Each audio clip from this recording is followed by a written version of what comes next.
Flexor tendonitis is an extremely common cause of hand pain and should always be considered when patients present with pain in the hand or complaints of difficulty gripping. This can progress to a trigger finger, where the tendon and sheath become caught at the A1 pulley. Corticosteroid injections are very helpful, but may need to be repeated a few times.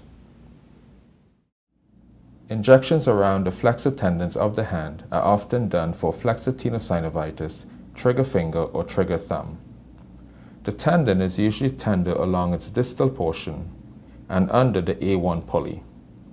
The A1 pulley, indicated here in purple, is a fibrous band overlying the metacarpal heads. The flexor tendon passes under this band, and so bowstringing is avoided when the finger is flexed. You can examine the tendon for tenderness by palpation, and you can also check for tendon crepitus, nodules, and triggering or locking of the finger.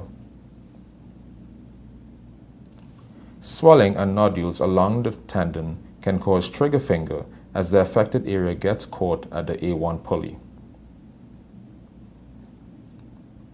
The point for injection of the second flexor is just distal to the proximal transverse crease. For the third flexor, it's halfway between the proximal and distal transverse creases. And for the fourth and fifth flexor tendons, it is about 1 centimeter distal to the distal transverse crease. For the thumb flexor, it's just proximal to the thumb MCP crease.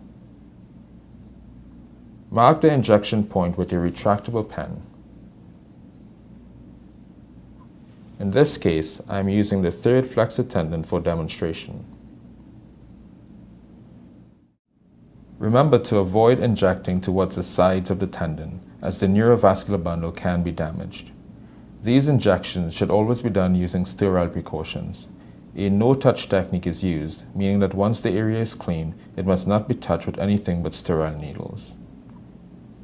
I am using a mixture of 2% chlorhexidine and 70% isopropyl alcohol. Here I have a 1 ml needle with a 25 gauge 5/8 inch needle and a mixture of 20 milligrams of depomedrol and 2% xylocaine made up to a volume of 0.6 ml.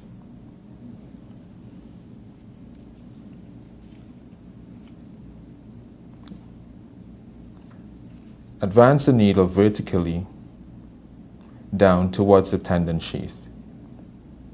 It should go in about 1.5 centimeters. Remember that injection must not be done within the tendon. You can ask the patient to flex and extend the finger. If the syringe moves, then the needle is within the tendon and it should be withdrawn a little and rechecked. Inject the solution. It should go in freely. Dry the area and apply a bandage.